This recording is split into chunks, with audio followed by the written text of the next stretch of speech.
The slap echoed through Coastal Kitchen like a gunshot, silencing every conversation in the packed restaurant. Vivian Grace Morrison sat frozen, her hand instinctively moving to her reddening cheek as her wire-rimmed glasses clattered to the marble floor. 7 months pregnant and glowing despite her exhaustion.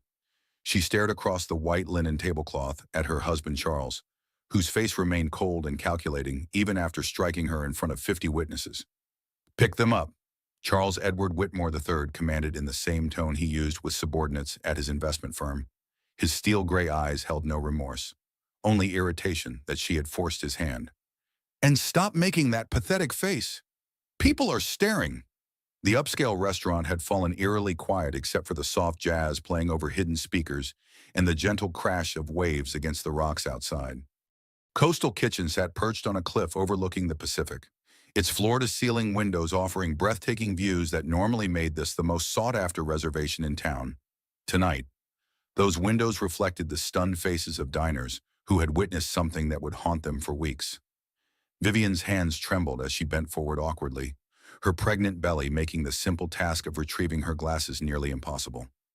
The baby kicked frantically inside her, as if responding to her elevated heart rate and the surge of adrenaline coursing through her system. She had felt this before, the way her unborn child seemed to sense danger, even from within the safety of her womb. "Happy anniversary to us," Charles murmured, straightening his Italian silk tie and reaching for his wineglass as if nothing had happened. At 38, he carried himself with the confidence of a man who had never faced real consequences for his actions. Old money family, Ivy League education, corner office with harbor views, and a pregnant wife who had learned to keep her mouth shut. Until tonight. The evening had started like so many others over their 3 years of marriage. Charles had chosen the restaurant, ordered for both of them without consulting her preferences, and spent the first course detailing her failures as a wife and soon-to-be mother. Her weight gain during pregnancy disgusted him. Her inability to keep up with his social obligations embarrassed him. Her suggestion that she might need to take maternity leave earlier than planned had triggered his coldest rage. "The doctor said the stress levels could affect the baby," Vivian had whispered, hoping to make him understand. "My blood pressure has been elevated, and she's concerned about preterm labor if I don't slow down." Charles had gripped her wrist under the table then, his manicured fingers pressing against her pulse point until she gasped. "You will work until this baby comes, and you will do it with a smile on your face. Do you understand me? I will not have my wife looking weak in front of my colleagues and clients." That was when she had made her mistake. Instead of nodding and apologizing like she had been trained to do over months of systematic conditioning, Vivian had found a spark of her old self buried deep beneath layers of fear and compliance. "I am not your employee, Charles. I am your wife, and I am carrying your child. I deserve some consideration and respect." The words had hung in the air between them for exactly 3 seconds before his palm connected with her cheek. Now, as she finally managed to retrieve her glasses with the help of a concerned waiter, Vivian became aware of the phones pointed in their direction.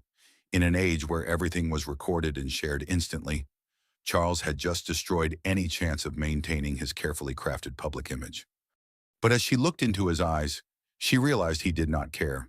The mask had finally slipped completely. "Ladies and gentlemen, I apologize for the disturbance," Charles announced to the room, his voice carrying the authority of someone accustomed to controlling narratives. "My wife is having some difficulty with her pregnancy hormones. I am sure you all understand." The collective intake of breath was audible, even in a room full of wealthy, powerful people who were accustomed to overlooking uncomfortable truths. Charles had crossed a line that could not be uncrossed. Several women pushed back from their tables, hands moving protectively to their own bellies or reaching for their companions.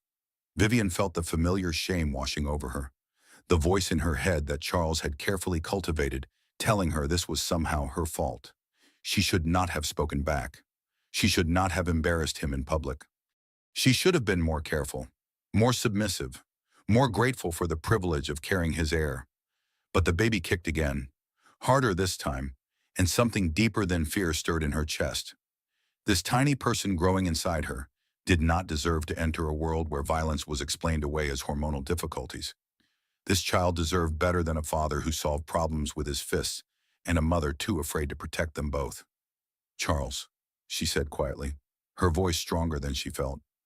"I think we should go home. We will leave when I decide we leave," he replied, cutting into his perfectly prepared duck breast as if the last 5 minutes had not occurred. "And you will finish your meal and act like the grateful wife you are supposed to be." That was when Vivian noticed him approaching their table. Clayton Mitchell Grace moved through the dining room with the purposeful stride of someone who had spent years navigating war zones and hostile territory. At 32, her older brother still carried himself like the Navy SEAL he had been before trading his military career for Chef White's and a dream of opening his own restaurant. His dark hair was shorter than military regulation, but longer than he had worn it overseas, and his green eyes held the kind of focused intensity that made smart people step aside and stupid people make very bad decisions. Clay had built Coastal Kitchen from nothing, transforming a rundown seafood shack into the most prestigious restaurant on the Central Coast through sheer force of will and culinary genius. He treated his staff like family, his customers like honored guests, and his sister like the most precious thing in his world. Tonight, he looked like he was preparing for war. "Vivian," Clay said softly as he reached their table, his voice carrying the controlled calm that any veteran would recognize as a warning signal.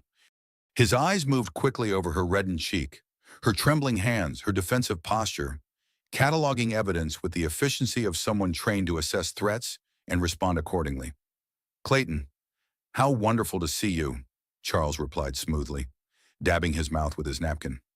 "Congratulations on another excellent meal, though I have to say, the service has been somewhat lacking tonight." Clay's gaze never left his sister's face. "Vivian, are you all right?" The simple question, asked with such gentle concern, nearly broke her resolve to hold everything together. Clay had always been her protector, even when they were children. He had taught her to ride a bike, scared away bullies, and held her when their father died too young. He had walked her down the aisle at her wedding because no one else could have filled that role, though she now wondered if he had seen warning signs even then. "She is fine," Charles answered for her, his tone sharp with the authority of ownership. "And I would appreciate you returning to your kitchen so we can finish our anniversary dinner in peace." Something shifted in Clay's expression, a barely perceptible tightening around his eyes that Vivian had seen only once before, during their father's funeral, when a drunk mourner had made inappropriate comments about their mother's grief. It was the look of a man whose patience had reached its absolute limit. "Sir," Clay said, and the single word contained volumes of restrained violence, "I was not speaking to you." The tension at the table crackled like electricity before a storm. Charles set down his fork with deliberate precision, the small clink against his plate somehow more ominous than if he had thrown it across the room. Around them, the restaurant had grown so quiet that the sound of waves against the rocks below seemed unnaturally loud. "Excuse me," Charles asked, his voice carrying the dangerous edge of a man unaccustomed to being challenged. "Did you just tell me what I can and cannot say about my own wife?" Clay's hands remained steady at his sides, but Vivian could see the subtle shift in his stance, the way his weight balanced on the balls of his feet like he was preparing to move. She knew that stance from their childhood, from the countless times he had positioned himself between her and whatever threatened to hurt her. "I asked my sister a question," Clay replied evenly. "I would like to hear her answer." "Your sister," Charles laughed, but there was no humor in the sound. "Let me explain something to you. Chef, when a woman gets married, she becomes part of her husband's family. Her loyalty, her obedience, her very identity belongs to him. Vivian is my wife, which means she answers to me, not to some glorified short-order cook who thinks wearing Chef Whites makes him important." The insult hung in the air like smoke from a fired weapon. Vivian watched her brother's face, seeing the muscle in his jaw twitch once, twice, before going perfectly still. She had seen Clay angry before, had watched him lose his temper as a teenager and young man. But this was different. This was the cold, calculated fury of someone who had learned to channel rage into deadly precision. "Charles, please," Vivian whispered, finally finding her voice. "Let's just go home." "We are not going anywhere," he snapped, turning his attention back to her with renewed viciousness. "You wanted to make a scene in front of your brother, fine. Let him see exactly what kind of wife he raised you to be." Charles leaned forward across the table, his voice dropping to a harsh whisper that somehow carried to every corner of the now silent restaurant. You have been nothing but a disappointment since the day I married you. Weak, emotional, constantly complaining about every little thing. I thought pregnancy might make you more grateful, more feminine, but instead you have become even more pathetic. Each word hit Vivian like a physical blow, designed to strip away whatever confidence she had managed to gather. She could feel the baby moving restlessly inside her, responding to her stress and elevated heart rate. The doctor had warned her about this, about how maternal distress could affect fetal development and potentially trigger early labor. You think carrying my child gives you some kind of power over me? Charles continued, his voice growing louder as he sensed her weakness. Let me remind you of something. Sweetheart, I own you. I own this pathetic little life you think you have built. Your job, your apartment before we married, your car, your clothes, everything you touch belongs to me. And when this baby comes, I will own them too. That's enough. Clay's voice cut through Charles's tirade like a blade through silk. Charles straightened in his chair, his face flushing with indignation. I beg your pardon. I said that's enough. Clay took a single step closer to the table, and somehow that small movement seemed to fill the entire space around them with potential violence. You will not speak to my sister that way in my restaurant or anywhere else. Your restaurant, Charles laughed again, and this time the sound was genuinely amused. Do you have any idea who I am? Do you understand what I could do to this little vanity project of yours with a single phone call? He pulled out his phone and held it up like a weapon. I have connections you cannot even imagine. Health inspectors, fire marshals, liquor licensing boards, food critics who could destroy your reputation overnight. I could have this place shut down by morning and ensure you never work in this industry again. The threat was delivered with the casual confidence of someone who had wielded such power many times before. Charles Edward Whitmore III came from the kind of old money family that owned judges, bought politicians, and crushed opposition with the efficiency of a well-oiled machine. He had never encountered a problem that could not be solved with money, influence, or intimidation. But as he looked into Clay's eyes, something cold and predatory looked back at him. You know what I think, Clay said conversationally, as if they were discussing the weather or the evening specials. I think you have never been in a fight in your entire life. I think you have spent so many years picking on people who cannot fight back that you have forgotten what real danger looks like. He moved closer, each step measured and deliberate. The other diners were no longer even pretending to eat, phones out and recording, as the confrontation escalated beyond anything they had ever witnessed in person. I think, Clay continued, his voice never rising above a normal speaking level, that you hit my pregnant sister because you knew she could not hit you back. I think you threaten and intimidate and bully because deep down, you are the weakest, most pathetic excuse for a man I have ever encountered. Charles shot to his feet so quickly that his chair toppled backward, crashing to the floor with a sound like breaking bones. How dare you speak to me like that? Do you know who my family is? Do you understand what we can do to people like you? People like me, Clay asked, and for the first time, something resembling a smile touched the corners of his mouth. You mean people who have actually fought for something that mattered? People who have put their lives on the line for something bigger than their own ego? People who know the difference between real strength and the pathetic power trips of spoiled children? He was close enough now that Charles had to look up to meet his gaze. Close enough that the difference in their physical presence was unmistakable. Clay had spent years in combat zones, had trained his body and mind to function under the kind of pressure that would break most people. Charles had spent his years in boardrooms and country clubs, soft and safe and utterly unprepared for this moment. Here's what's going to happen, Clay said quietly. You are going to apologize to my sister. You are going to leave this restaurant, and you are never going to touch her again. Charles's face had gone from red to purple, veins standing out on his forehead as rage and humiliation warred for control. You cannot tell me what to do. She is my wife, my property. I will do whatever I want with her, and there is nothing you or anyone else can do to stop me. The admission was captured by a dozen phones, recorded in high definition and uploaded to social media before Charles even realized what he had said. In his fury, he had stripped away all pretense and revealed exactly who he was for the world to see. Property, Clay repeated, and now his voice carried something that made several people near them push back from their tables. Did you just call my pregnant sister your property? That was when Charles made his final, fatal mistake. Perhaps it was the wine, or the adrenaline, or simply a lifetime of never facing consequences for his actions.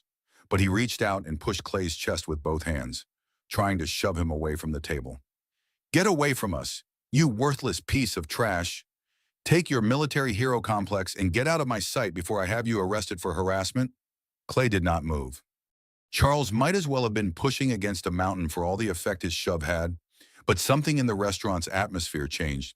Like the moment before lightning strikes, when every hair on your body stands up and the air itself seems to hold its breath.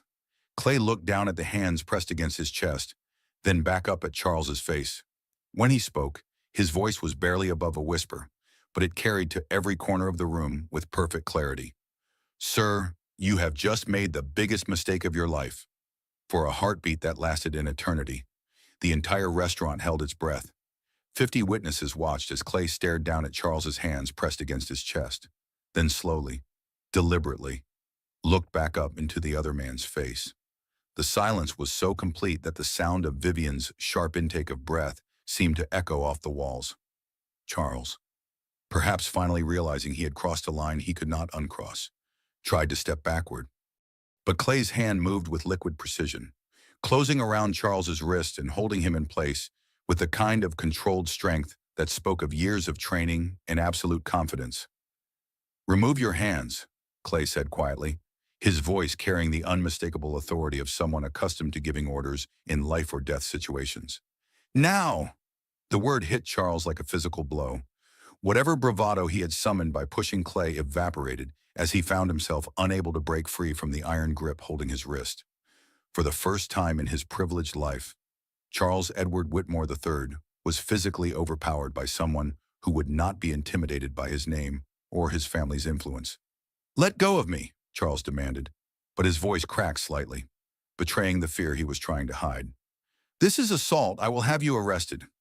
You put your hands on me first, Clay replied matter-of-factly, still holding Charles's wrist with effortless strength. In front of 50 witnesses with phones, after striking my pregnant sister in my restaurant, I would say my response has been remarkably restrained so far. Travis Burns emerged from the kitchen then, moving with the same purposeful efficiency as Clay. At 29, Travis had served 3 tours in Afghanistan before joining Clay in civilian life, first as a sous chef and now as his business partner. He took in the scene with a single glance and positioned himself strategically near the kitchen entrance, ready to control access and backup if needed. Everything all right out here, chef? Travis asked, using the tone that indicated he already knew everything, was decidedly not all right, and was prepared to act accordingly. Just having a conversation with Mr. Whitmore about restaurant etiquette, Clay replied without taking his eyes off Charles. He seems to be having some difficulty understanding the basic concepts of respect and appropriate behavior. Maureen Kelly, the restaurant manager, had been watching the confrontation unfold from her position near the hostess stand. At 45, she had seen every type of difficult customer imaginable, but nothing had prepared her for this level of open violence and intimidation. She had already called the police, her hands shaking as she provided details to the dispatcher. "Mr. Grace," she called out, her voice steady despite her nervousness. "The authorities are on their way." Charles's face went pale as the implications hit him.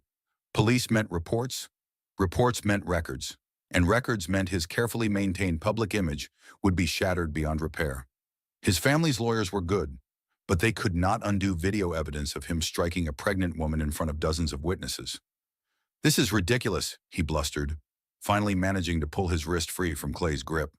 "I was defending myself against this maniac. He threatened me. He assaulted me." "Actually," said a clear voice from a nearby table, "I recorded the entire incident.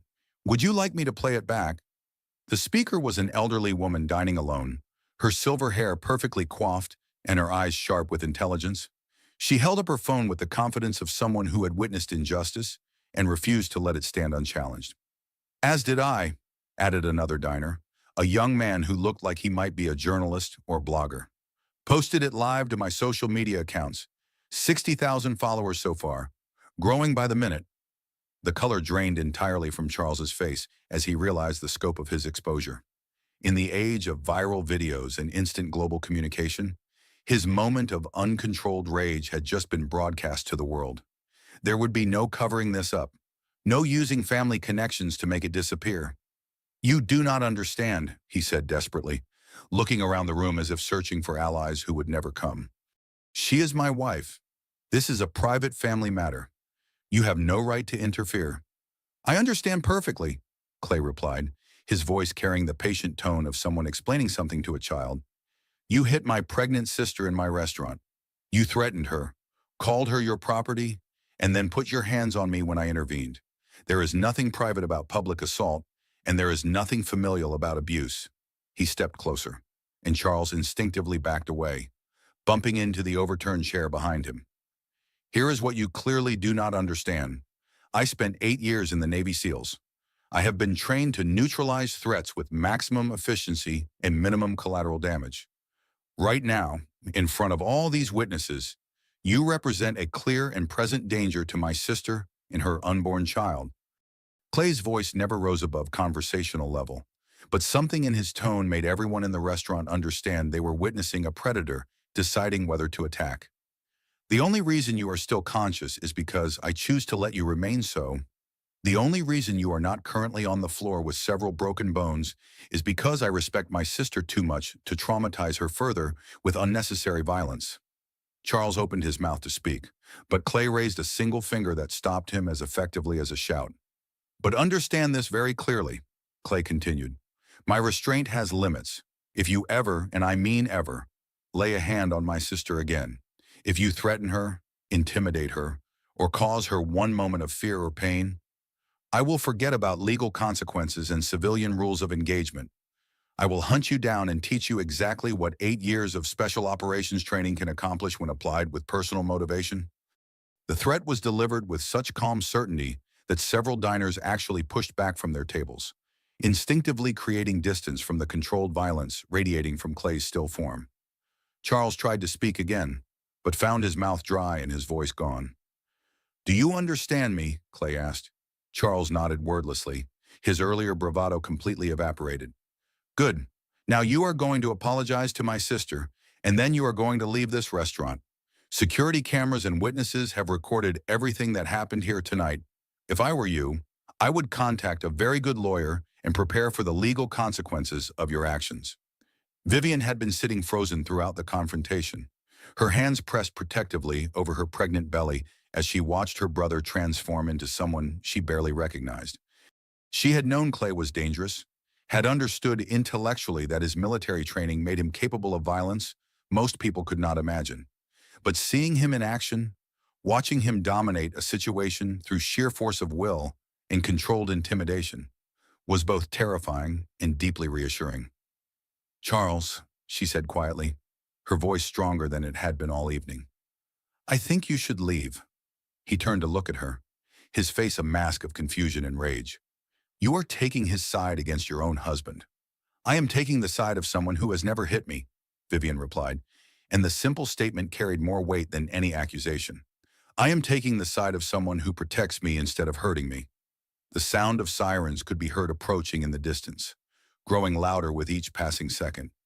Charles looked around the restaurant one final time, seeing only hostile faces and recording devices documenting his complete humiliation. "This is not over," he said, his voice shaking with impotent fury.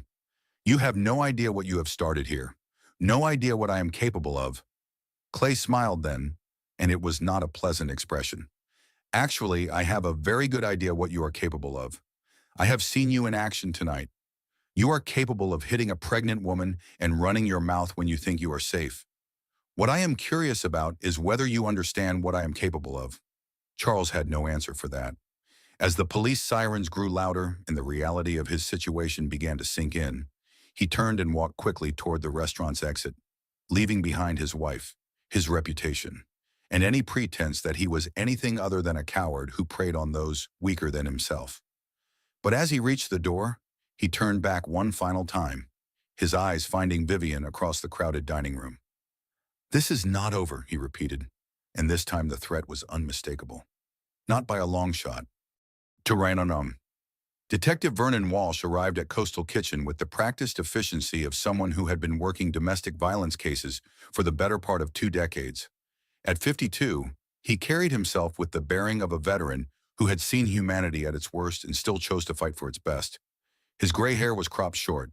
His brown eyes held the kind of tired wisdom that came from too many nights like this one, and his presence immediately commanded respect from everyone in the restaurant. Walsh had been a Marine before joining the police force, which meant he understood exactly what he was looking at when he saw Clay standing protectively near his sister's table. Military bearing was unmistakable, especially in a crisis situation, and the detective could read the controlled violence in Clay's posture like a roadmap. "Ladies and gentlemen," Walsh announced to the restaurant, his voice carrying the authority of someone accustomed to taking control of chaotic situations. "I am Detective Walsh with the County Sheriff's Department. I understand there was an incident here tonight involving domestic violence. I am going to need everyone to remain calm while I gather information." Maureen approached him immediately, her hands still trembling slightly from the adrenaline of the evening's events. "Detective, I am the manager here. I called 911 after witnessing Mr. Whitmore strike his pregnant wife. The entire incident was captured on our security cameras, and several customers recorded it on their phones." "Thank you, ma'am. I will need copies of all available footage."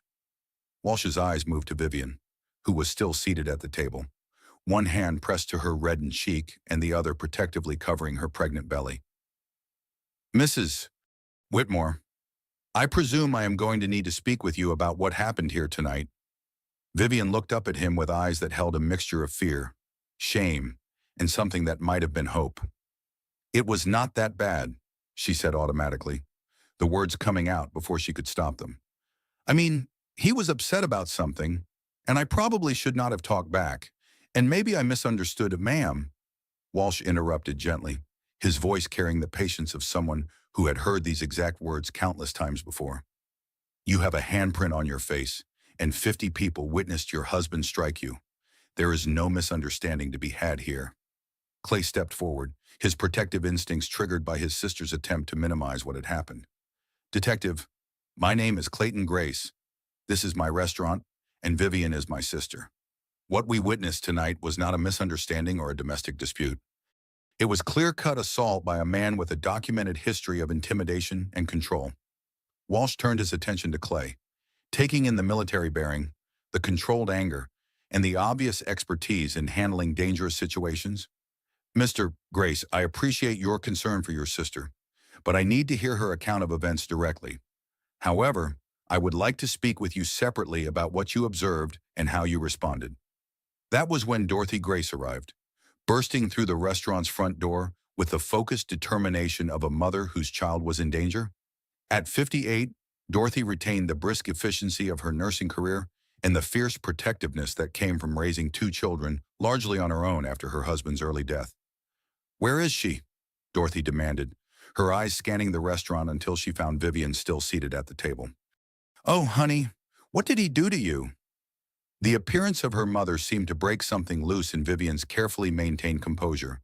For the first time since the slap, tears began to flow freely as she stood and moved into Dorothy's embrace, her pregnant form awkward but desperate for the comfort and safety her mother represented.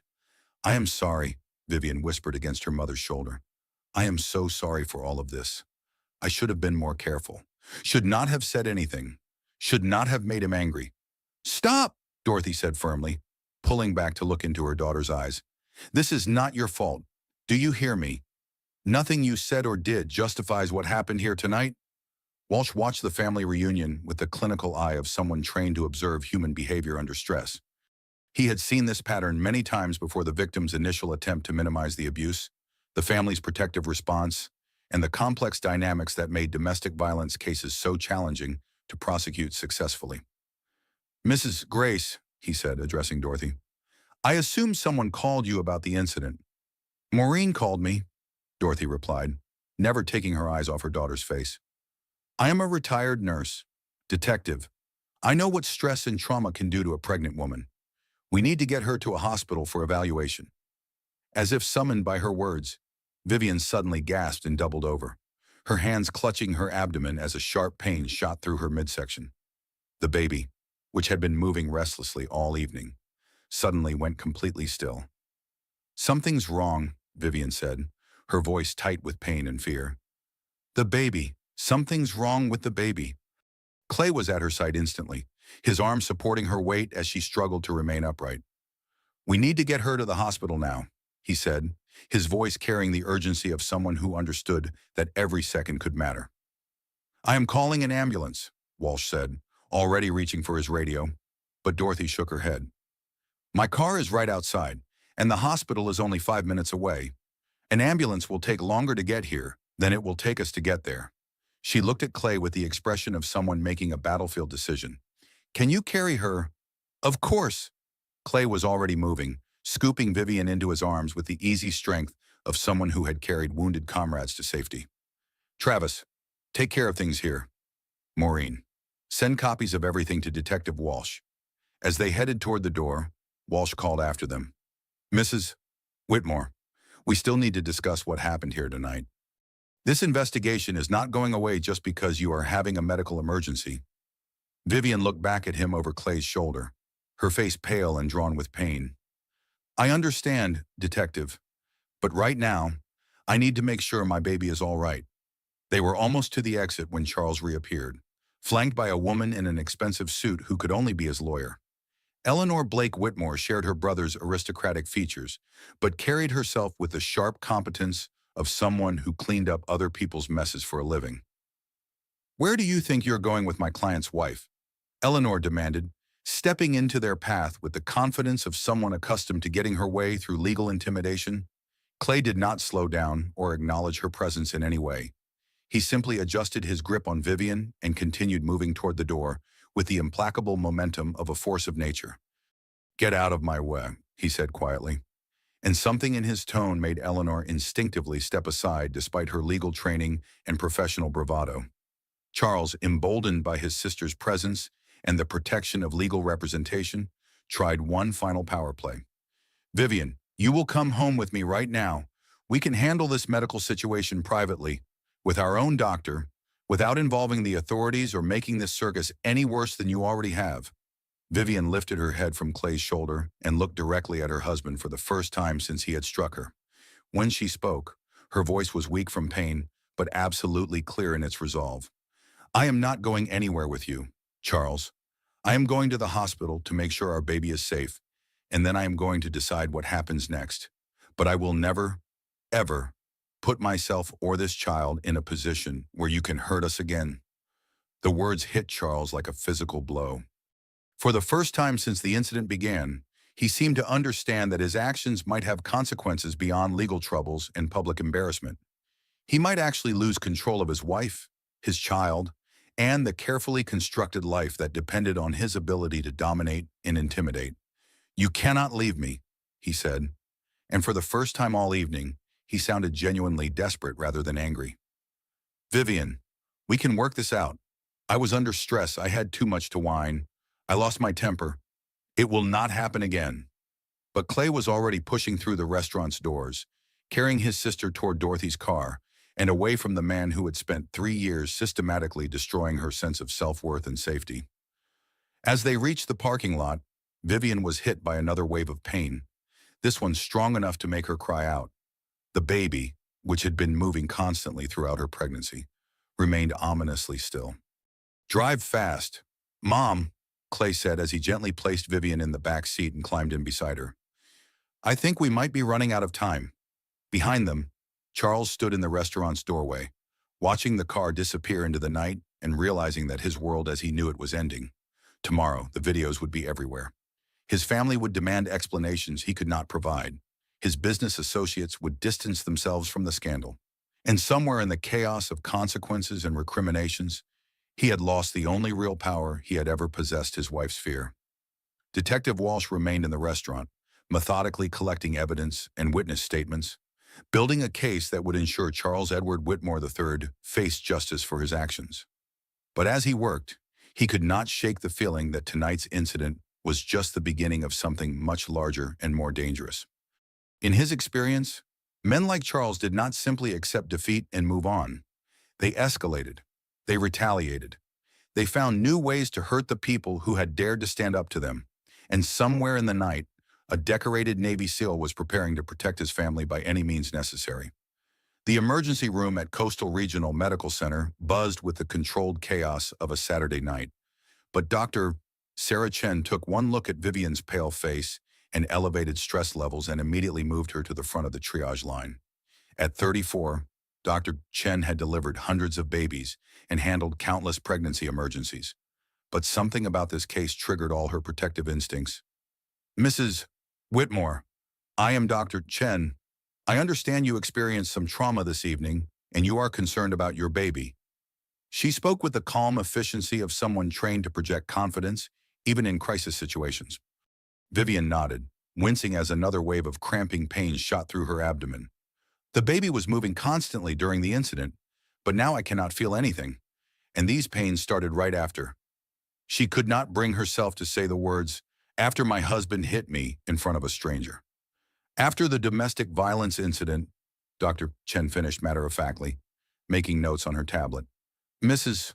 Whitmore, I want you to understand that stress-induced pregnancy complications are very real and very serious. What happened to you tonight was not only criminal, it was potentially life-threatening to both you and your child. Clay stood against the wall of the examination room, his arms crossed and his expression grim. He had been silent during the intake process, but Dr. Chen could see the controlled fury radiating from his still form. She had treated enough military families to recognize the signs of someone trained for violence working very hard to maintain control. Mr. Grace, I assume, she said, turning to address him directly. The patient's brother. Yes, ma'am. Clay Grace. I own the restaurant where the incident occurred. His voice was steady, but Dr. Chen could hear the underlying tension. Doctor, is the baby going to be all right? We are going to do everything we can to find out. First, I need to get Mrs. Whitmore connected to a fetal monitor so we can assess the baby's heart rate and movement patterns. Then we will do an ultrasound to check for any signs of placental abruption or other trauma-related complications. Dorothy had been holding Vivian's hand throughout the examination, her nursing training helping her interpret the medical terminology and procedures. Doctor, my daughter's blood pressure has been elevated throughout this pregnancy. Her obstetrician has been monitoring it, but given the stress of tonight's events, I am concerned about preeclampsia or early labor. Dr. Chen nodded approvingly. You are absolutely right to be concerned. Domestic violence is one of the leading causes of pregnancy complications, and the stress hormones released during traumatic events can trigger a cascade of problems for both mother and baby. As if to emphasize her point, Vivian suddenly gripped the examination table's rail and doubled over as another contraction hit. This one was stronger than the others, lasting nearly a minute and leaving her breathing heavily when it finally subsided.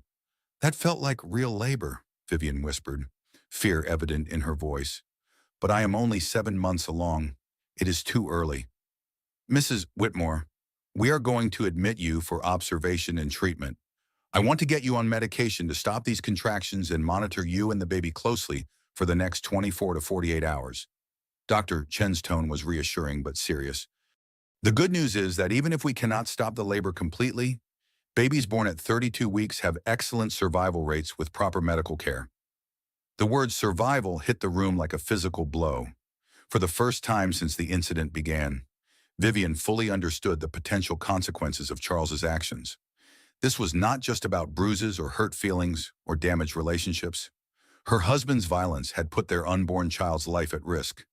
I need to call Charles, she said automatically, reaching for her phone. He should be here. He needs to know what is happening with the baby. Clay stepped forward immediately, his hand gently covering hers to stop her from making the call. Viv, you do not need to do that right now. You need to focus on getting yourself and the baby stable.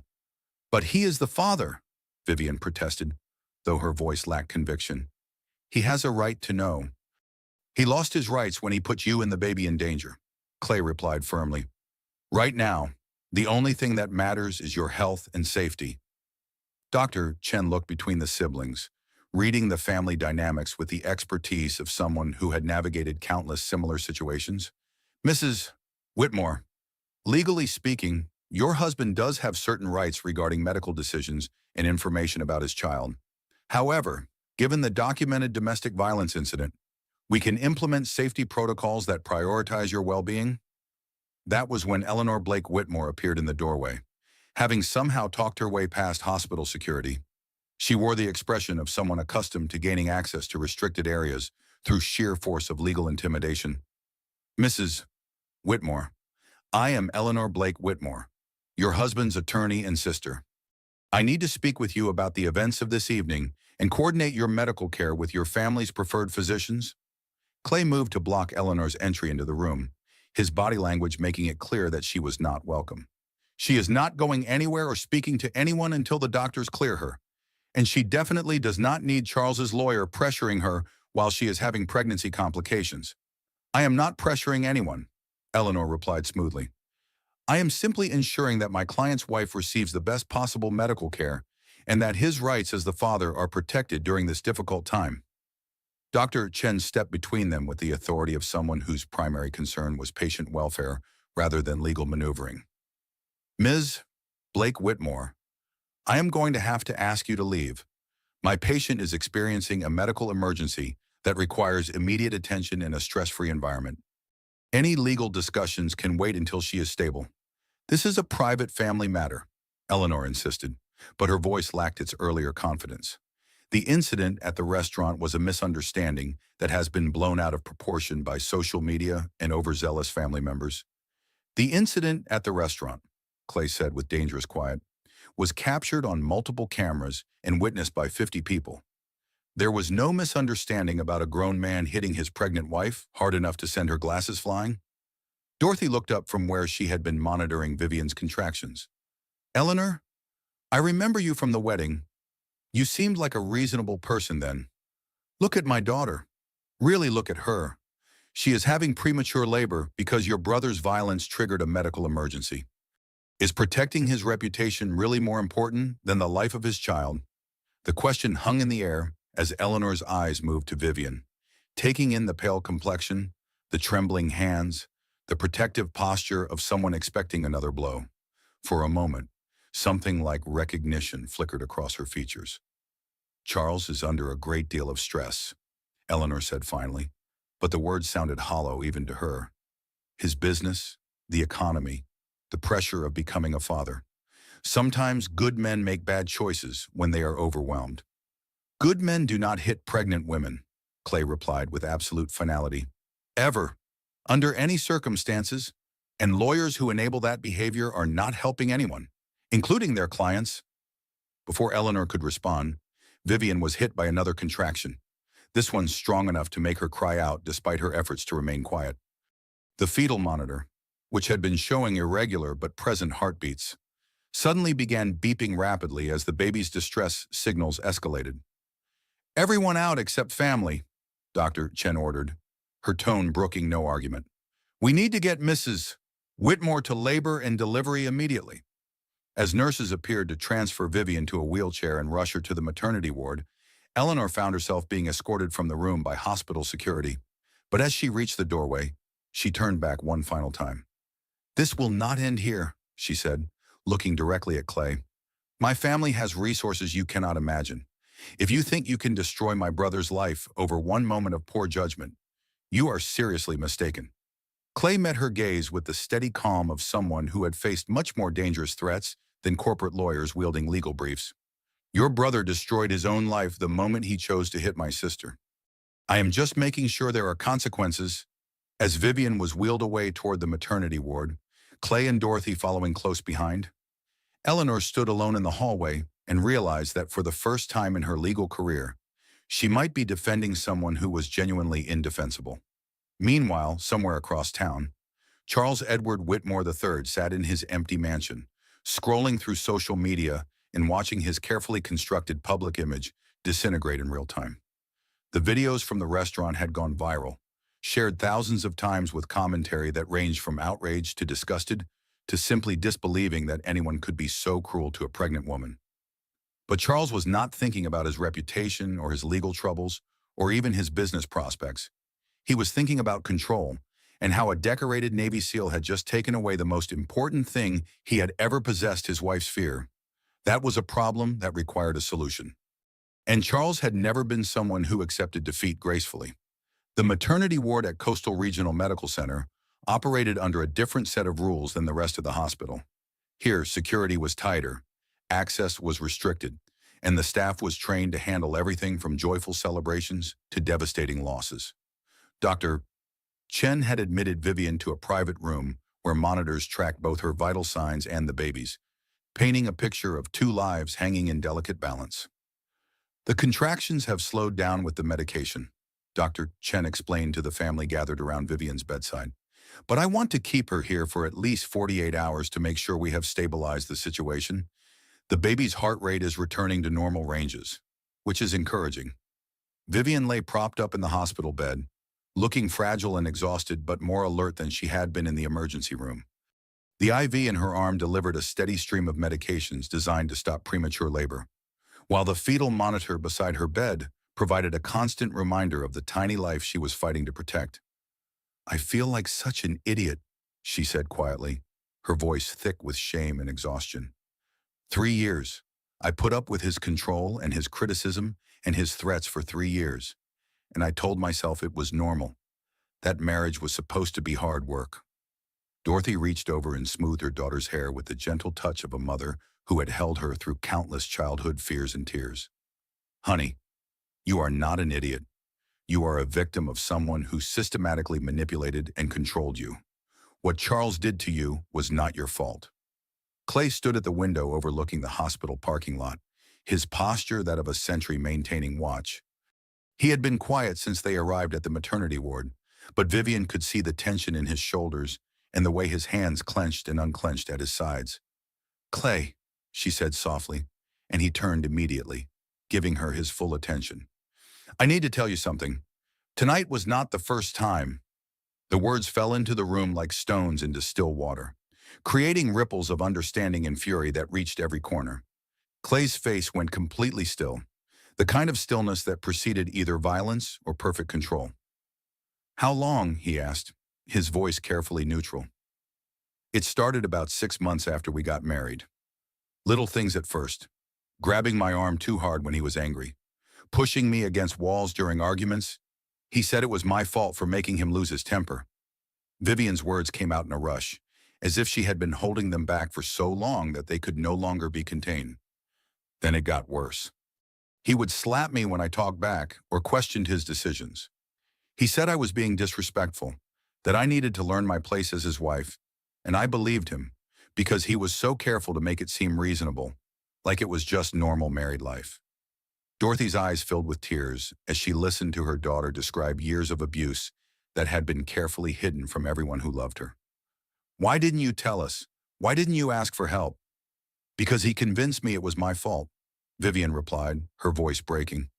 "He made me believe that if I were a better wife, more obedient, more grateful, he would not need to correct my behavior. And when I got pregnant, I thought maybe things would change. Maybe becoming a father would make him gentler." Clay turned back to the window, his reflection showing a face that could have been carved from stone. Instead, it made him worse. "Yes, he said the baby was proof that I belonged to him completely now. That I could never leave because no one else would want a woman with another man's child. He started hitting me more often and harder because he said pregnancy made women emotional and I needed firmer guidance." The clinical way she described years of systematic abuse was somehow more heartbreaking than tears would have been. Clay recognized the pattern from his military service. Victims of prolonged trauma often developed a detached, analytical way of discussing their experiences as a survival mechanism. "The night before our anniversary dinner, he hit me because I suggested we needed to start shopping for baby furniture. He said I was being presumptuous, spending his money without permission. When I tried to protect my stomach, he grabbed my wrist and twisted it until I cried. Then he made me apologize for making him angry." Clay's reflection in the window showed his hands slowly clenching into fists. 8 years of military training had taught him to compartmentalize his emotions during crisis situations. But listening to his sister describe years of abuse was testing the limits of his professional composure. "I should have seen it," Dorothy said, her voice thick with guilt. "I am a nurse. I know the signs of domestic violence. How did I miss it for 3 years?" "Because he was careful," Vivian replied. "He never left marks where they would show. He never hit me before family gatherings or important events. He made sure I looked happy and successful whenever anyone might be watching. That was when Detective Walsh appeared in the doorway, his expression grim but determined. Mrs. Whitmore, I am sorry to disturb you during your medical treatment, but I have some updates on the investigation that you need to hear. Clay stepped forward protectively, but Vivian nodded for the detective to continue. What kind of updates? First, the good news. We have overwhelming evidence of the assault, multiple video recordings, dozens of witnesses, and physical evidence including the handprint on your face. The district attorney's office has already approved charges of domestic violence, assault, and public endangerment. And the bad news, Clay asked, reading something in the detective's tone that suggested complications. Your husband's family has retained Morrison, Sterling, and Associates. They are the most expensive criminal defense firm on the West Coast, and they specialize in making problems disappear for wealthy clients. They have already filed motions claiming the incident was mutual combat, that you provoked the altercation, and that the videos do not tell the complete story. Vivian felt the familiar fear rising in her chest, the voice Charles had planted there, telling her that his family's power and influence would make this all her fault somehow. Can they do that? Can they make this go away? Not easily, Walsh replied, but they can make it expensive, time-consuming, and traumatic for you. They will attack your character, your motives, your credibility. They will claim you are an unstable, vindictive wife trying to destroy your husband's reputation for financial gain. Clay turned from the window, his expression cold and focused.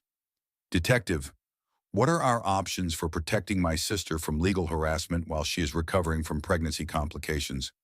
Restraining order is already in place, which means Charles cannot contact her or come within 500 feet of her, the hospital, her workplace, or any family member's home. But his lawyers can still conduct their investigation and file their motions. There is something else, Walsh continued, consulting his notes. Mr. Whitmore has been making some concerning statements since leaving the restaurant. According to witnesses, he has been talking about how this incident will ruin his life and his family's reputation. He has mentioned that some people deserve whatever happens to them when they destroy innocent men. The implicit threat hung in the air like smoke from a fired weapon. Clay understood the language of violence and retaliation, and Charles's words had all the hallmarks of someone planning to escalate rather than accept consequences. What kind of protection can you provide? Clay asked. Patrol units will increase their presence around the hospital, your restaurant, and your family's homes. But realistically, if someone with Charles's resources wants to cause problems, it can be difficult to prevent. That was when Eleanor Blake Whitmore reappeared, this time accompanied by hospital administration and what appeared to be additional legal counsel. She moved with the confidence of someone who had used institutional pressure to gain access where she was not wanted. Mrs. Whitmore, she announced, I represent your husband's interests in this matter. I need to inform you that any statements you make to law enforcement without proper legal representation present could prejudice his case and potentially expose you to charges of filing false reports. Clay stepped between Eleanor and his sister's hospital bed, his movement fluid and decisive. She has already told you to leave. Hospital security has already escorted you out once. If you continue to harass my sister while she is receiving medical treatment, I will personally ensure that you join your brother in facing criminal charges. Mr. Grace, I understand you are upset, but threatening an officer of the court is not advisable. Eleanor's voice carried the practiced calm of someone accustomed to verbal combat. Your sister's emotional state may be affecting her perception of events. Memory can be unreliable during traumatic situations. Are you suggesting that 50 witnesses and multiple video recordings are also suffering from unreliable memory? Detective Walsh asked, stepping forward with the authority of law enforcement. Because I have never seen a clearer case of domestic violence in my 20-year career. Eleanor's composure slipped slightly as she realized that the usual tactics of intimidation and doubt casting were not working with this particular group of people. Detective, I am sure you understand that domestic disputes are often more complex than they initially appear. My client is a respected businessman with no prior record of violence. Sometimes good people make poor choices under stress. Sometimes, Clay said with dangerous quiet, wealthy people think their money protects them from consequences. Sometimes they discover they are wrong. The standoff was interrupted by Dr. Chen, who entered the room with the brisk efficiency of someone accustomed to cutting through nonsense to protect her patients. I am going to need everyone except immediate family to leave this room immediately. My patient is experiencing stress-induced complications that are threatening both her life and her child's life. Any further disruption to her treatment will result in security removing all visitors. As Eleanor was once again escorted from the room, she called back over her shoulder, "Mrs. Whitmore, you should know that your husband is genuinely concerned about your well-being and the baby's health. He wants to work together to resolve this misunderstanding privately, within the family." Vivian looked up from her hospital bed, her face pale but her voice steady. "Tell my husband that there is no misunderstanding to resolve. Tell him that the next time he sees me will be in court, and the next time he sees his child will be supervised by court-appointed officials. And tell him that if he ever comes near me again, my brother will show him exactly what 8 years of Navy SEAL training looks like when applied with personal motivation." The words, delivered with quiet dignity from a hospital bed where she was fighting to save her unborn child, carried more power than any legal threat or official warning. Eleanor left the room in silence, finally understanding that she was not just defending her brother against criminal charges. She was fighting a war she had already lost. In the parking lot below, Charles Edward Whitmore III sat in his Mercedes, watching the windows of the maternity ward and planning his next move. He had never been someone who accepted defeat gracefully, and he was not about to start now. His wife thought she could humiliate him publicly and face no consequences. Her brother thought military training made him untouchable. They were about to learn how dangerous it could be to underestimate the vindictive creativity of a wealthy man with nothing left to lose.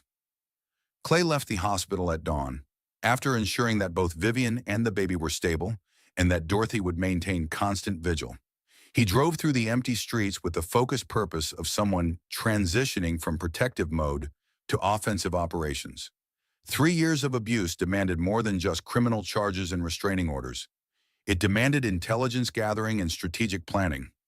Travis Burns was waiting at Coastal Kitchen when Clay arrived, along with 2 other men who carried themselves with the unmistakable bearing of military veterans.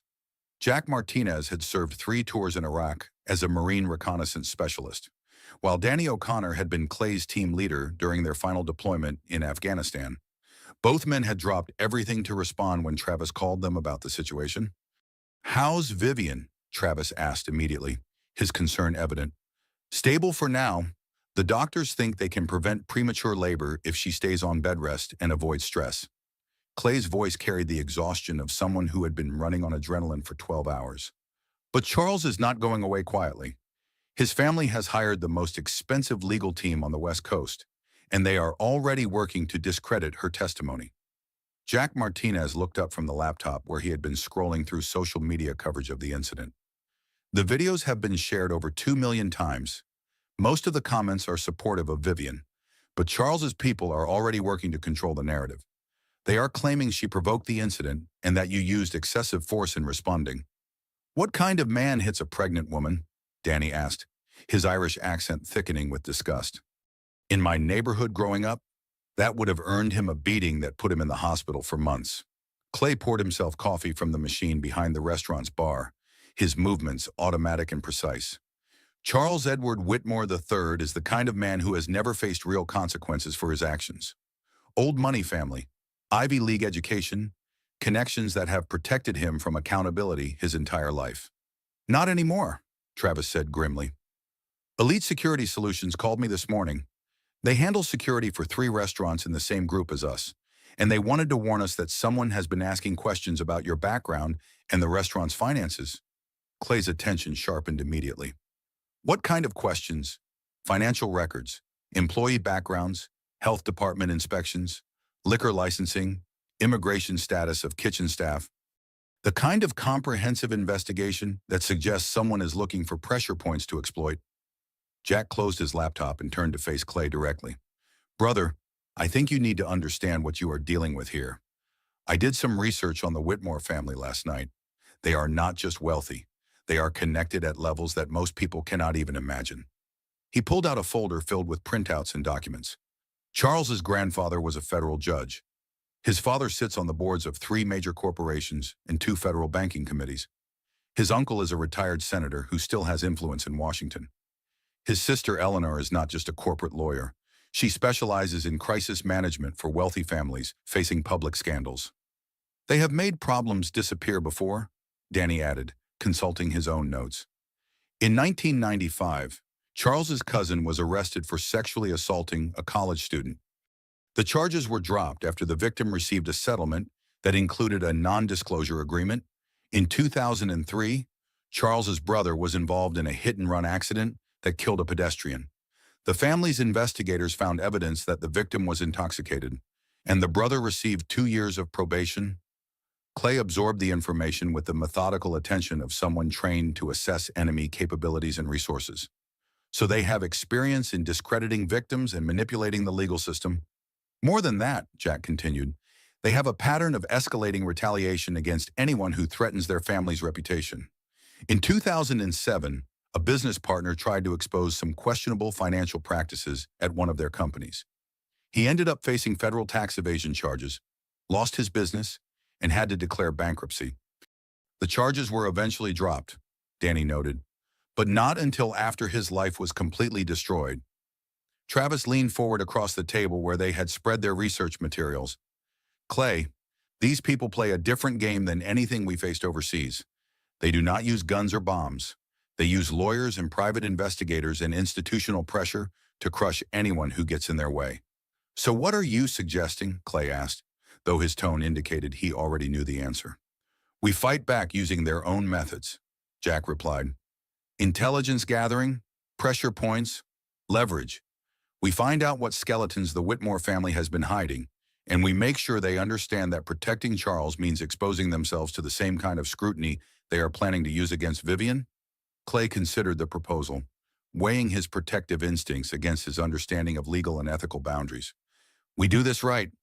No illegal surveillance, no breaking and entering, no methods that could compromise the criminal case against Charles. Agreed, Danny said. But there are plenty of public records, social media histories, business connections, and personal relationships that can tell us what we need to know.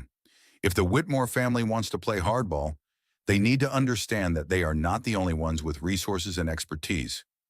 That was when Clay's phone rang.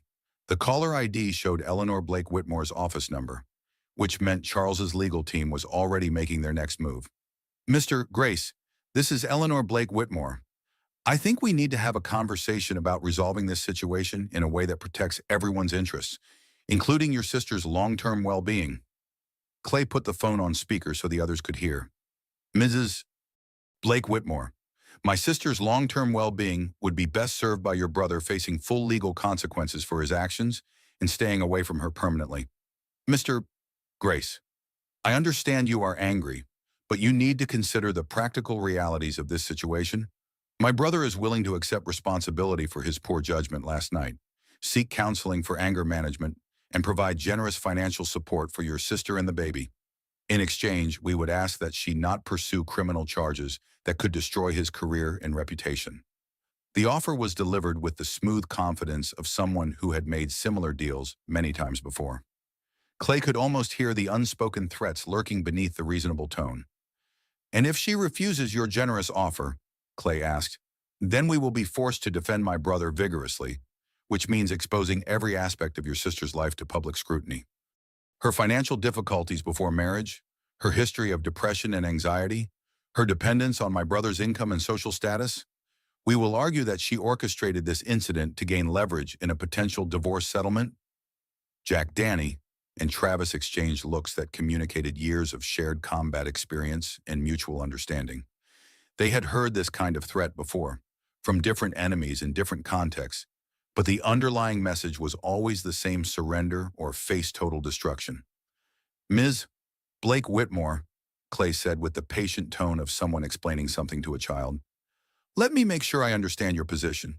You are threatening to destroy my pregnant sister's reputation and mental health if she does not allow your brother to escape consequences for committing domestic violence in front of 50 witnesses.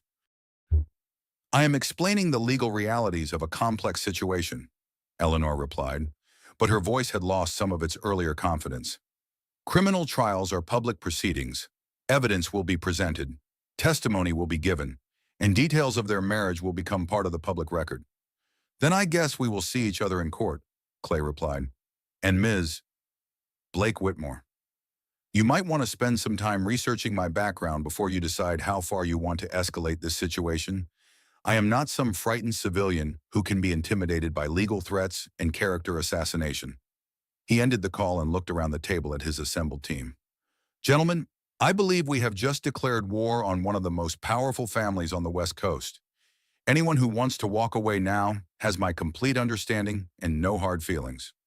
Jack Martinez smiled with the expression of someone who had been waiting his entire civilian life for a mission worthy of his skills. Brother, we did not survive Fallujah and Kandahar just to let some rich boy terrorize your family. When do we start? Danny O'Connor was already opening his laptop. I still have contacts in federal law enforcement and private security. Give me 48 hours, and I will have a complete background file on every member of the Whitmore family going back 3 generations. Travis stood up and moved to the restaurant's front windows, scanning the street for any signs of surveillance or unusual activity. Meanwhile, we need to assume they are already watching us. Private investigators, electronic surveillance, financial monitoring. From now on, we operate under the assumption that everything we do and say is being recorded and analyzed. Clay felt a familiar sensation settling over him, the calm focus that had kept him alive through 8 years of special operations missions. Then we give them something worth recording. Jack, I want you to start with Charles's business dealings. Any SEC violations, tax irregularities, questionable partnerships. Danny, focus on the family's legal history, every lawsuit, every settlement, every time they use their influence to make problems disappear. What about Eleanor? Travis asked. She is the immediate threat in terms of legal strategy. Eleanor is interesting, Clay replied thoughtfully. She seemed genuinely uncomfortable when she saw Vivian's condition at the hospital. My guess is she has been cleaning up Charles's messes for years, but this might be the first time she has had to look directly at one of his victims. He turned back to the group, his expression grim but determined. The Whitmore family has spent decades believing their money and connections make them untouchable. They have systematically destroyed anyone who threatened their interests, and they expect us to fold like all the others? Clay's phone buzzed with a text message from Dorothy. Vivian is asking for you. Doctor says baby is stable, but wants to keep her another day. Charles's lawyers tried to visit, but hospital security turned them away. They are about to learn, Clay continued, that some people fight back, and when you target a veteran's family, you better be prepared for the kind of war you have never experienced before. As the group dispersed to begin their intelligence gathering operation, none of them noticed the plain sedan parked across the street from the restaurant, its tinted windows concealing the private investigator who had been documenting their meeting for the past hour. The war between the Grace family and the Whitmore Empire had officially begun. Dr. Chen released Vivian from the hospital with strict instructions for bed rest and a follow-up appointment in 48 hours. But Clay knew that returning to her shared apartment with Charles was out of the question. Instead, he drove her to a safe house that Danny O'Connor had arranged through his contacts in federal law enforcement, a modest 2-bedroom cottage 20 miles inland, far from Charles's usual haunts and protected by security systems that would make a professional proud. This feels like I am running away, Vivian said as Clay helped her from the car, her movements still careful and deliberate. The medication had stopped the contractions, but Dr. Chen had warned that stress could trigger them again at any time. This feels like you are staying alive, Dorothy replied from the back seat, where she had been monitoring her daughter's condition during the drive.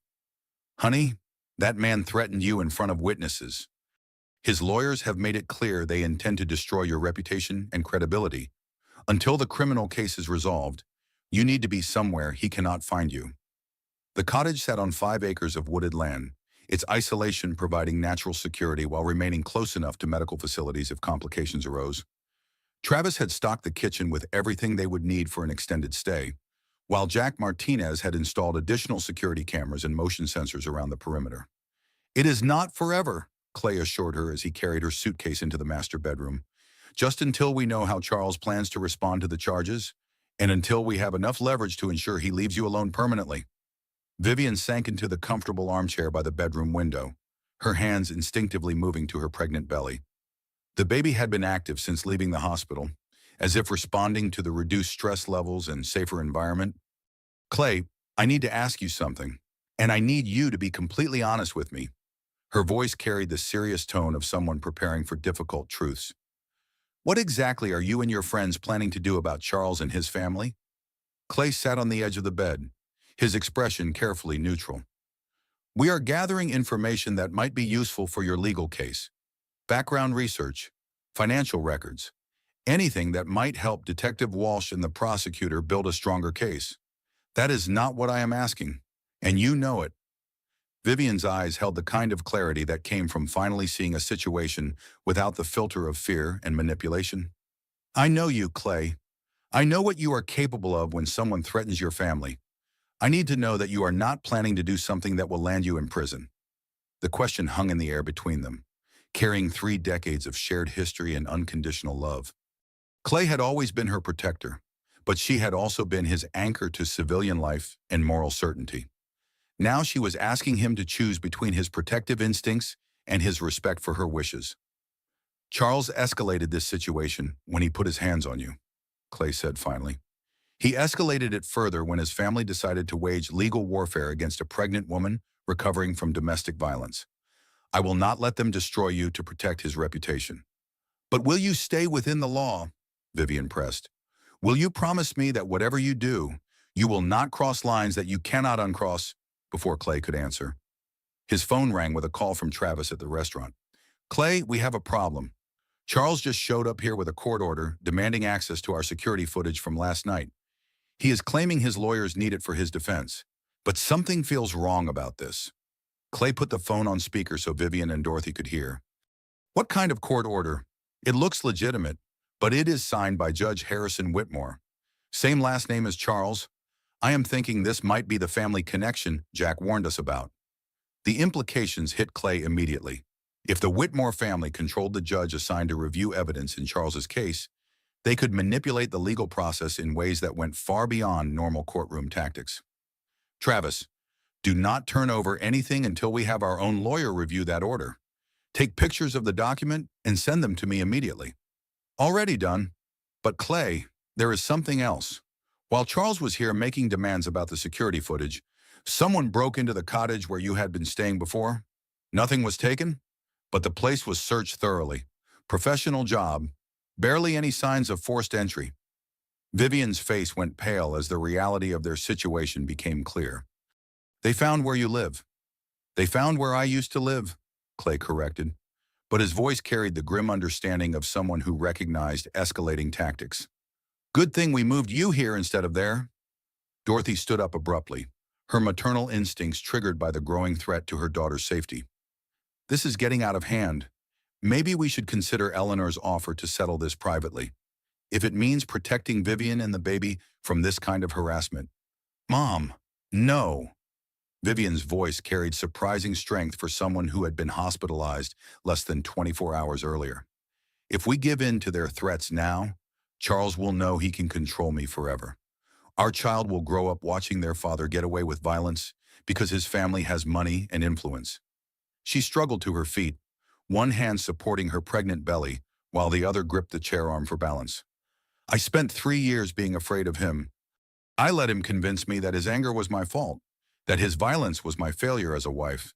I will not teach our child that bullies win when they have enough money and lawyers. Clay felt a surge of pride mixed with protective fury as he watched his sister find the courage that 3 years of systematic abuse had tried to destroy. Viv, that is exactly the kind of strength this situation requires. But we need to be smart about how we fight back. His phone buzzed with a text message from an unknown number. Mr. Grace, this is Eleanor Blake Whitmore. I think we need to meet in person to discuss a resolution that protects everyone's interests. Neutral location, just the two of us. The situation is becoming more complicated than my brother initially understood. Clay showed the message to Vivian, who read it with the analytical attention of someone learning to recognize manipulation in genuine communication. She sounds different, less threatening, more concerned. Could be a trap, Dorothy warned, or it could be that she is starting to understand what kind of person her brother really is.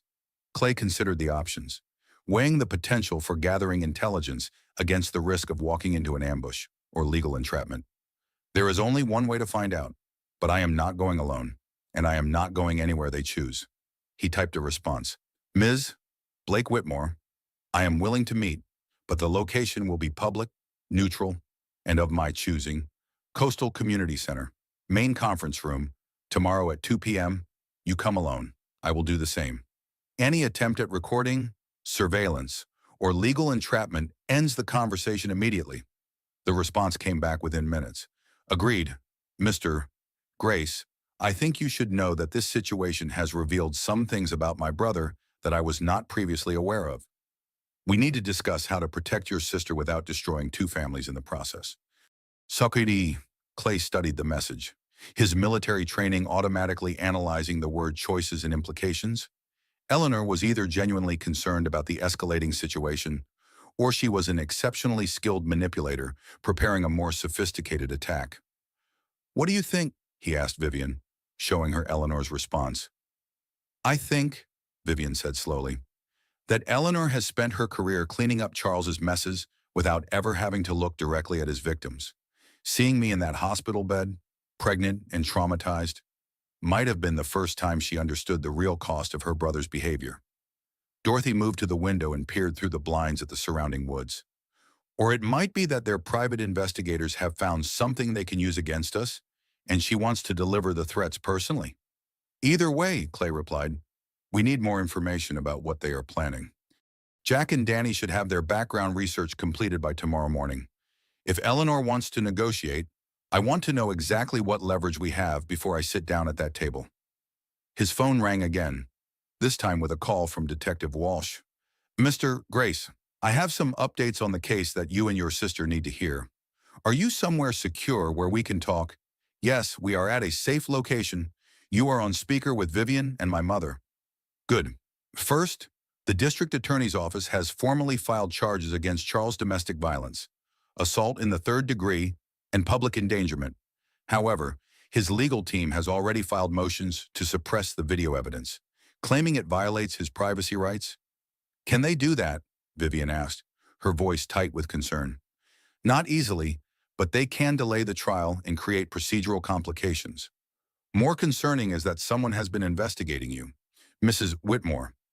Private investigators have been asking questions about your employment history, your medical records, your family's financial situation. Clay felt the familiar cold focus of combat operations settling over him.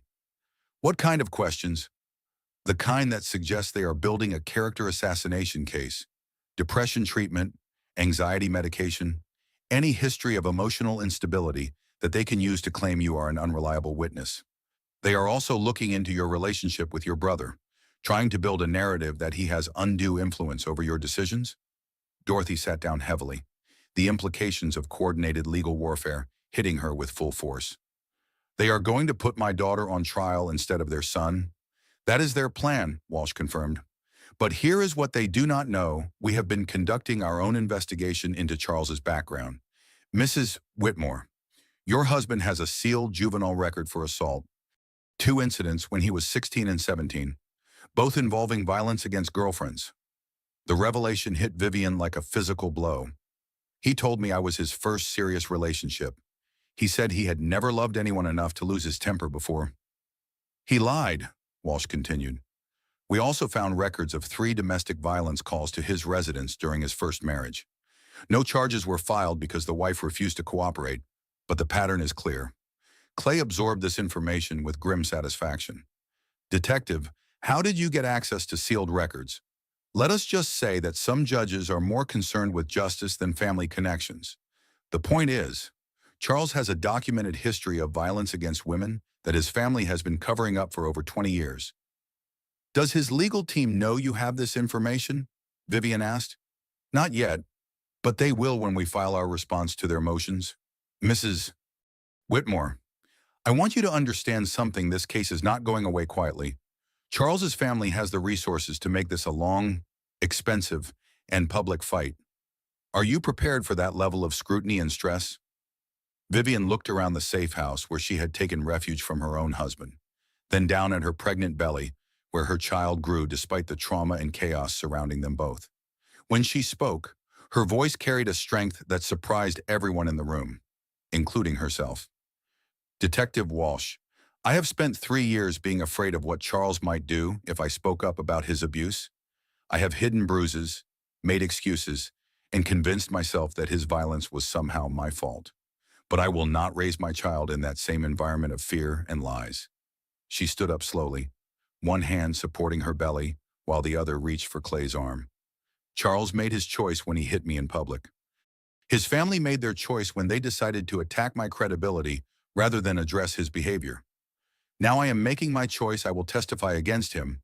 I will expose his pattern of abuse, and I will make sure our child grows up knowing that violence has consequences.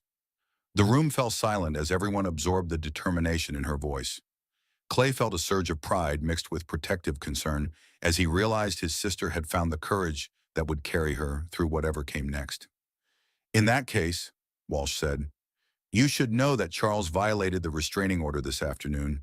He was seen outside the hospital where you were staying, and he made several attempts to contact your former employer to discuss your emotional stability. We have issued a warrant for his arrest.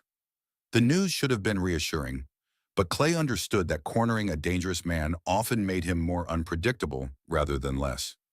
Detective, what kind of security can you provide while this case moves forward? Patrol units will increase their presence around your known locations, but with his resources, Charles could hire private security or investigators that operate outside our jurisdiction. Your best protection is staying somewhere he cannot find you and avoiding predictable patterns.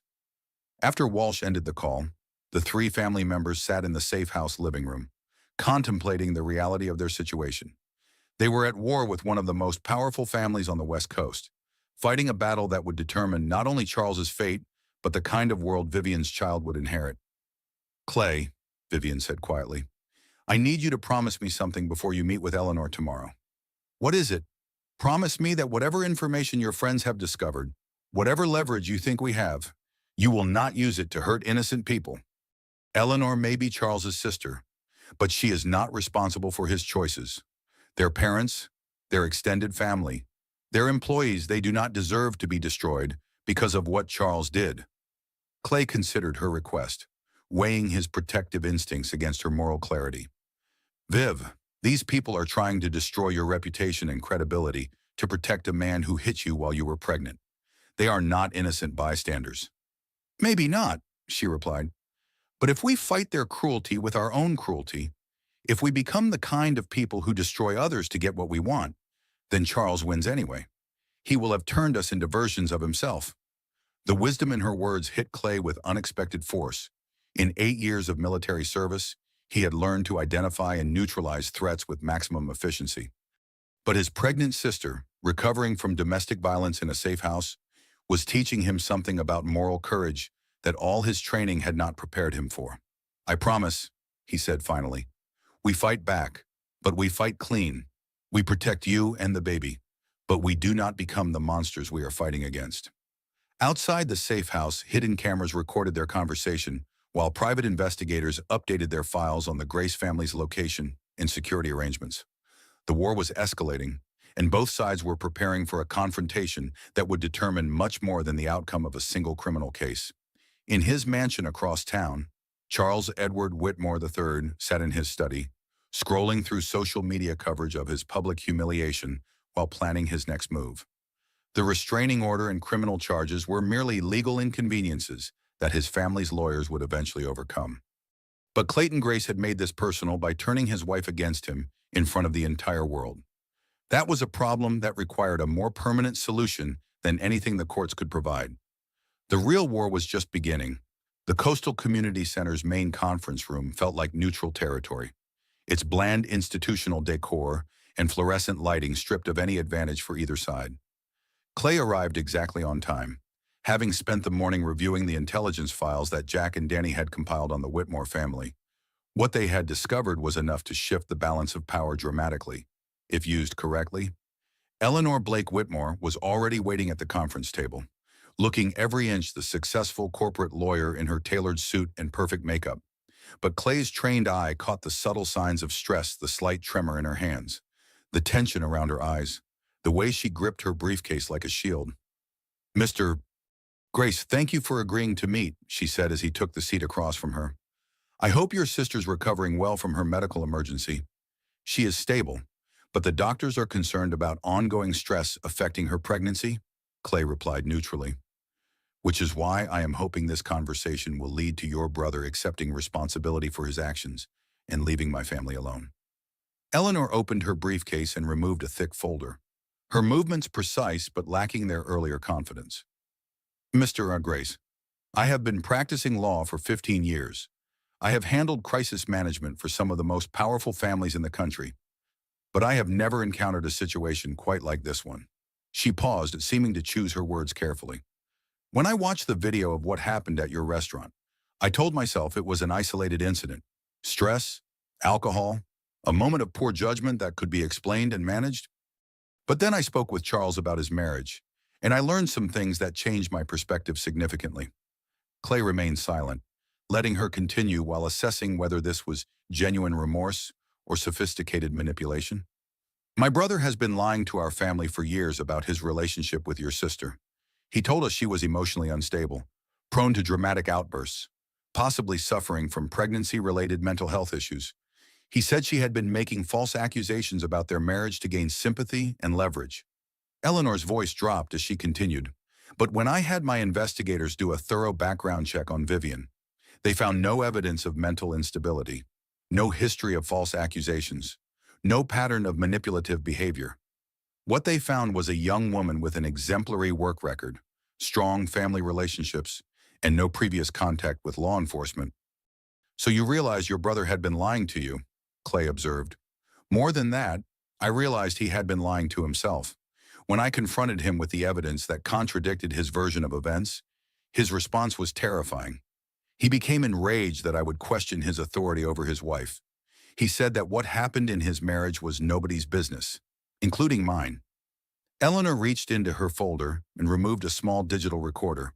Mr. Grace, I am going to play you something that I recorded during that conversation. I want you to understand what kind of man my brother really is and why I believe your sister is in genuine danger.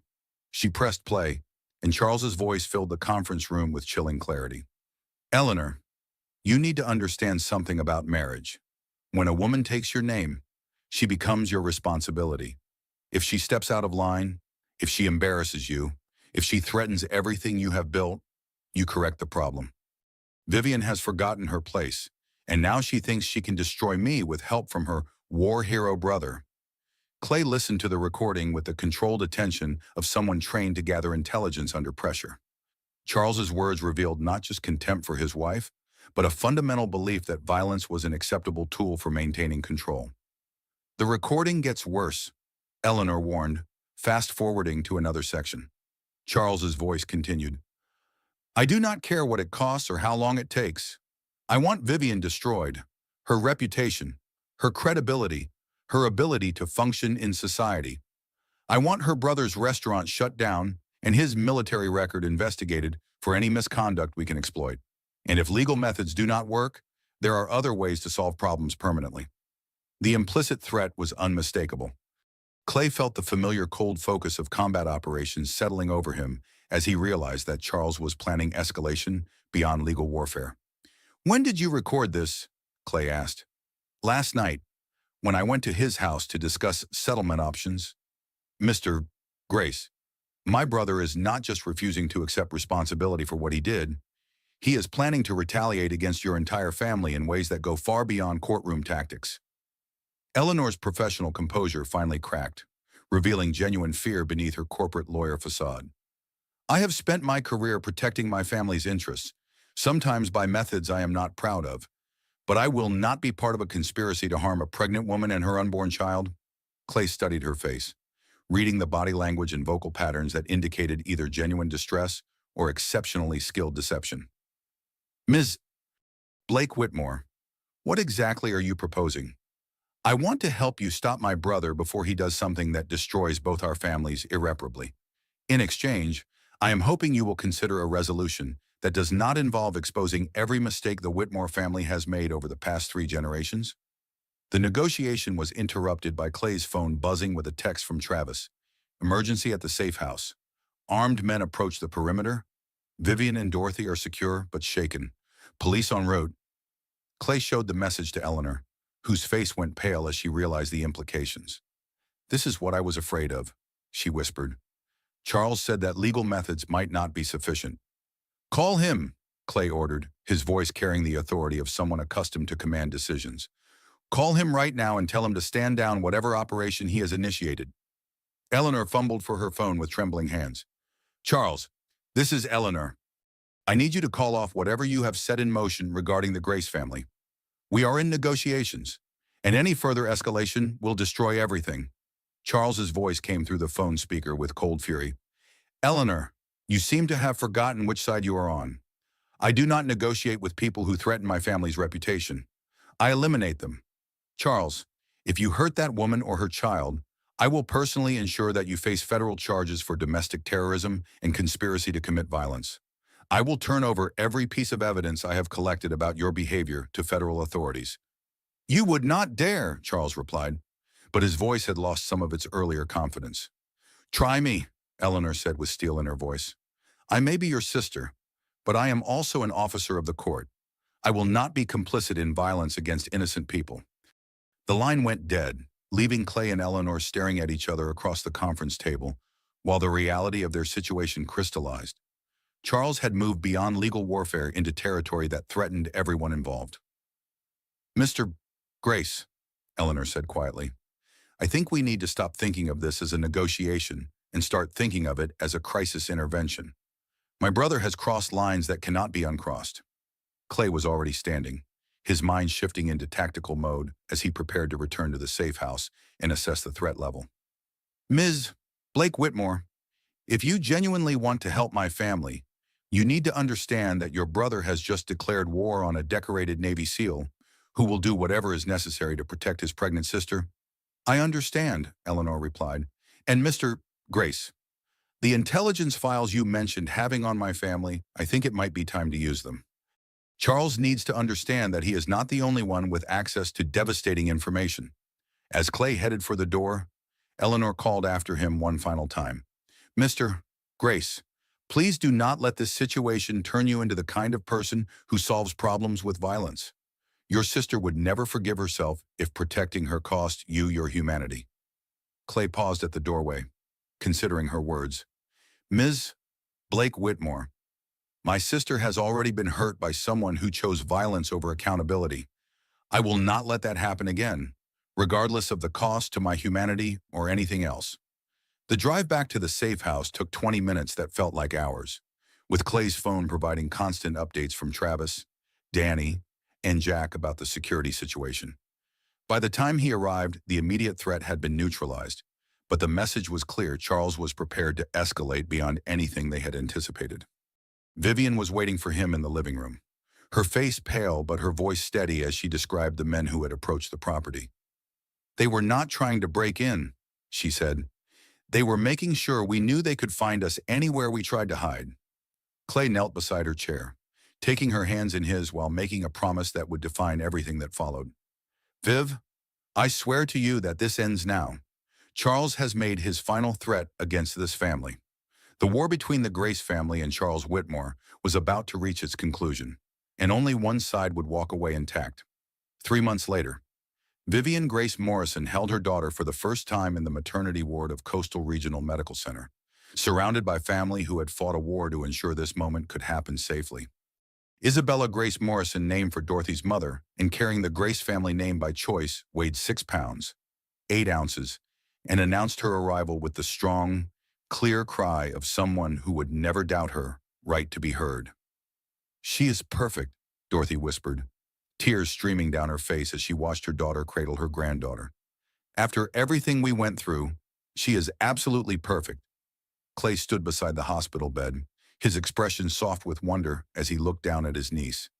The past 3 months had transformed him in ways that combat never had, teaching him that some battles were won not through violence, but through courage, persistence, and the power of truth finally spoken aloud. "She looks like you did as a baby," he told Vivian, gently stroking the infant's tiny fist. "Same stubborn chin, same determined expression. I think Charles is going to have his hands full if he ever gets supervised visitation."